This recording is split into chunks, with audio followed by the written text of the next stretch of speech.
Kidlat News Updates.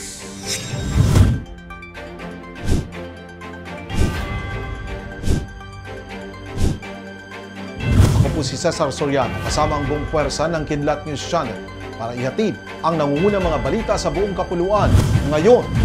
Patay ang 6 na magkakaanak sa isang sunog na sumiklab sa isang residential house sa barangay Masalukot 1, Candelaria, Quezon nitong Sabado ng madaling araw, November 25.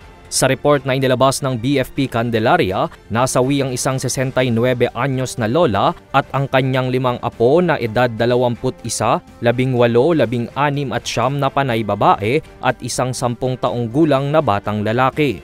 Nakaligtas subalit sugatan ng nanay ng mga bata na kinilalang si Vanji Quires at isa pang kaanak na si Edna Cruzat.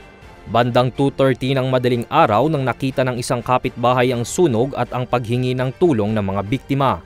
Saad ng BFP Candelaria, kasalukuyang pang iniimbestigahan ang pangyayari. Nagdulot ang pinagsamang bagsik ng shear line at low pressure area ng 469 million pesos na sira sa infrastructure project sa Northern Samar, Eastern Samar at Samar. Ayon kay Department of Public Works and Highways o DPWH Region 8 Director Edgar Tobacon na as of November 23 na umabot sa 215 million pesos ang halaga ng destroyed infrastructure at 253.9 million pesos naman sa damaged infrastructure. Sa estimasyon ng ahensya, mayroong 7 destroyed roads at 10 damaged roads, 12 mga tulay rin ang nasira at ilang mga flood control projects sa Borongan, Eastern Samar at Calbayog, Samar. Dagdag pa nila na aabutin ng 716 million pesos ang kinakailangang halaga para sa rehabilitation at reconstruction ng lahat ng mga nasirang infrastructure sa Eastern Visayas. Binigyang pugay ni Pangulong Ferdinand Marcos Jr. ang 4 na Scout Rangers na nagbuwis ng kani-kanilang buhay para sa bayan sa ika-73 anibersaryo ng pagkakatatag ng 1st Scout Ranger Regiment o FSRR sa Camp Texon sa Bulacan ngayong araw, November 25.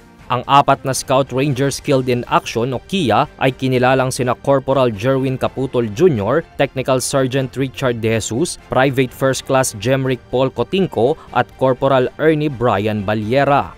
Pinangunahan ng Pangulo kasama si FSRR Commander Brigadier General Isagani Ocampo Criste ang wreath-laying ceremony bilang pag-alala sa kabayanihan ng Scout Rangers. Ang FSRR ay isa sa elite forces ng Philippine Army na dalubhasa sa anti-guerrilla warfare at counter-insurgency operations para labanan ang mga banta sa panloob na seguridad, partikular na ang mga teroristang grupo at insurgent movements.